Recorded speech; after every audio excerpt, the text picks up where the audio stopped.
February the 22nd, 2002, Oklahoma City. What began as an ordinary day would end in terror.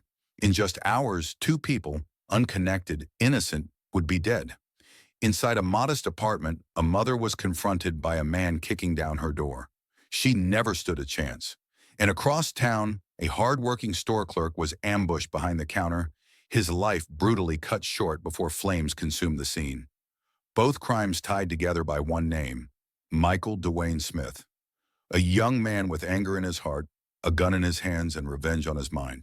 But what could drive someone to kill not once, but twice in a single day? Was it gang loyalty, paranoia, or something darker still? This is the story of fear, of vengeance, and of justice pursued all the way to Oklahoma's death chamber. Michael Dewayne Smith. How did he become one of the state's most infamous death row inmates? And what really happened on that violent day?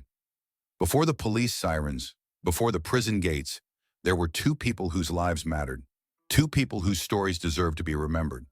First, Janet Moore. She was 40 years old, a mother living in Oklahoma City.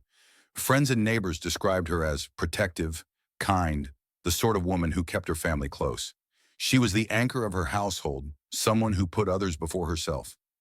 On the morning of February 22nd, she was right where she belonged, at home, a place that should have been her sanctuary. But that safety was shattered in an instant when violence came crashing through her door. And then across town, another story was unfolding. Sharath Pulluru, known by many as Babu, he was only 24. An immigrant student from India, he had come to Oklahoma with ambition in his heart. By day, he studied. By night, he worked long shifts at the AZ Mart convenience store, earning money to pay for his future. Those who knew him described him as soft-spoken, hard-working, polite. He carried a sense of purpose, with dreams that stretched far beyond the four walls of that small store. He wanted to finish his education, build a career, and give back to both his family and his adopted home. Two people, two very different lives. One a mother rooted in her community, the other a young man chasing the promise of a new beginning. Neither of them could have known that their paths would be forever linked by the same man, on the same day, in the most brutal of ways. Two lives, one mother, one son abroad, chasing a dream. Both gone in hours. If you love gripping true crime, stories told with detail and respect, hit subscribe and turn on notifications, so you never miss our weekly deep dives. While Janet Moore and Sharath Pulluru lived lives built on care, family, and ambition, Michael Dewayne Smith was walking a very different road. Born June 24, 1982, in Oklahoma City, Smith's childhood was marked by hardship from the start. He grew up in a toxic environment that offered little safety and even less guidance. His father struggled with alcoholism, and his parents' neglect left young Michael without the structure or support a child needs. At home, there was instability. On the streets, there was temptation. By the time most kids were still riding bikes and playing ball, Michael had already been introduced to drugs. He began smoking marijuana at just 7 years old, and not long after, he experimented with harder substances. He was pulled into the orbit of older kids and, eventually, the violent embrace of Oklahoma street gangs. But the damage went even deeper. As a boy, he was sexually abused by an older woman, a trauma that would haunt him for years, leaving scars no one around him seemed to notice or care to heal. Instead, Michael was left to drift in a world where pain was numbed with drugs and belonging was found in gangs. By his late teens, he was fully entrenched in gang life. He joined the Oak Grove Posse, where violence and crime became part of his daily reality. Armed robberies, shootings, confrontations. His rap sheet grew as fast as his reputation. What was missing at home, stability, affection, purpose, he tried to replace with loyalty to the streets. Then came 2000. His close friend, Teron Armstrong, was killed during a botched robbery at Trans Food Mart. To most, it was the consequence of a violent crime gone wrong. But to Michael, it was personal. He was enraged at the way Armstrong and their gang were portrayed in the media, like their lives meant nothing. That anger festered, twisting into paranoia. In Michael's eyes, anyone who disrespected Armstrong, or anyone he believed was a snitch, deserved punishment. The red flags were everywhere: drug use, violent tendencies, criminal ties, a mind spiraling deeper into paranoia. But instead of finding a way out, Michael Dewayne Smith chose a darker path. one that would soon intersect with the lives of Janet Moore and Sharath Pulluru, with deadly consequences. February 22, 2002, morning in Oklahoma City, inside a quiet apartment complex, 40-year-old Janet Moore was at home. She had no idea that danger was about to break down her door. Dewayne Smith wasn't looking for her. He was hunting for a man named Philip Zachary, someone he believed was an informant. But when Janet answered, she became the target of his rage. Smith forced his way inside, confronted her, and in an instant, pulled the trigger. Gunshots echoed through the halls. Neighbors froze. Calls to police came pouring in. By the time help arrived, Janet Moore was gone. But the day's violence was far from over. Hours later, Smith turned his attention to the AZ Mart, a small convenience store in the neighborhood. Behind the counter was 24-year-old Sharath Pulluru, an immigrant student from India, working long shifts to build a better life. Smith entered the store armed with 2 pistols. Without warning, he opened fire, emptying both weapons into Pulluru's body. And then, as if the bloodshed wasn't enough, he drenched the young man's body in the store with lighter fluid. A spark turned the scene into an inferno.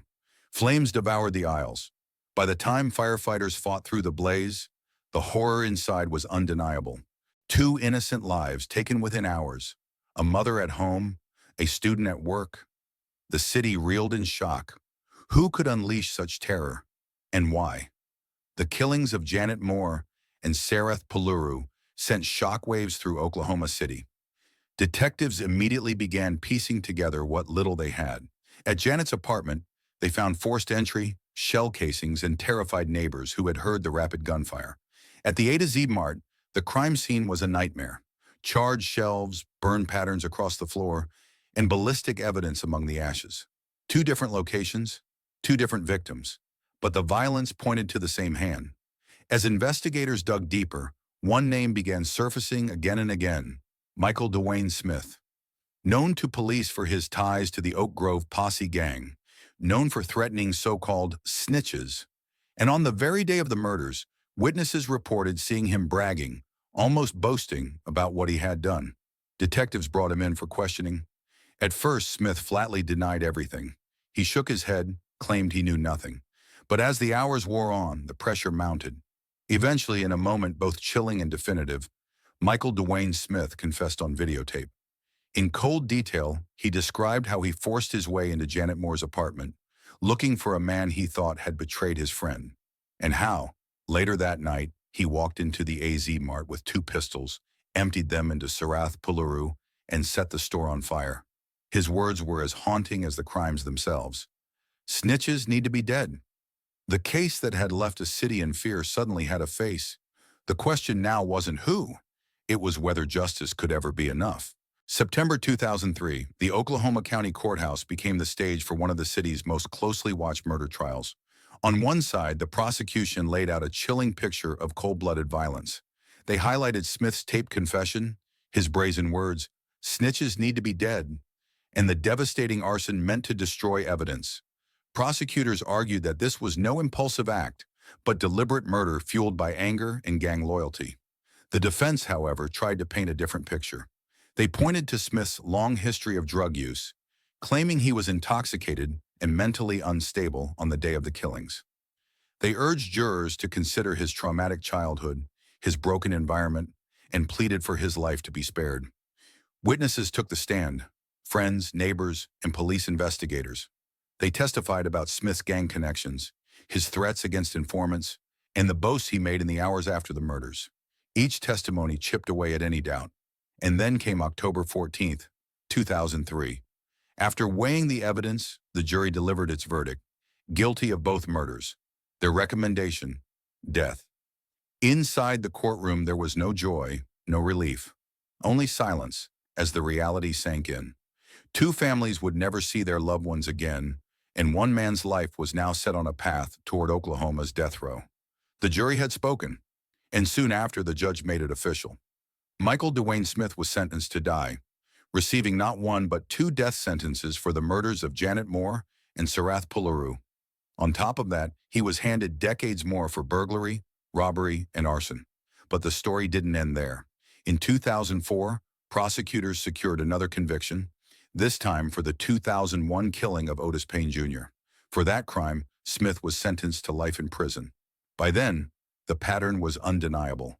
A young man whose life had spiraled into drugs, gangs, and senseless violence, leaving devastation in his wake. From there began a long cycle of appeals. In 2007, the Oklahoma Court of Criminal Appeals upheld his conviction and death sentences. Federal courts reviewed his claims of mental illness and ineffective counsel, but each time the verdict stood. In 2024, with execution looming, Smith made a final bid for mercy. Before the Oklahoma Pardon and Parole Board, his attorneys argued that trauma, addiction, and mental illness had shaped his crimes. But the families of Janet Moore and Sharath Pulluru spoke of their loss, the pain that had never faded. The board voted 4-1 to deny clemency. Less than a month later, April 4, 2024, Oklahoma State Penitentiary, McAlester. At 10:20 a.m., Michael Dewayne Smith was executed by lethal injection. He offered no final statement. For some, it was justice finally carried out. For others, it was a grim reminder of lives destroyed. Not only the innocent victims, but a young man who had been broken long before he pulled the trigger. 2 lives cut short, families devastated, a community haunted by senseless violence. For more than 20 years, Michael Dewayne Smith sat on death row, his name etched into Oklahoma's long history of crime and punishment. His story is one of trauma and rage, of a boy failed by his environment who grew into a man capable of unthinkable acts. But it is also a story of Janet Moore, a mother who should have grown old with her family, and of Sharath Pulluru, a young man chasing the American dream, whose life was stolen before it could truly begin. Smith's path ended inside an execution chamber, but the pain he left behind did not vanish. It lingers in the lives of those who love Janet and Sharath. It lingers in the questions we still ask today. What is the real cost of justice? And can it ever bring back those we've lost? You've been watching All True Crime Network. If this story moved you, hit subscribe and turn on notifications. We bring you gripping true crime cases every week. Until next time, stay safe and stay curious.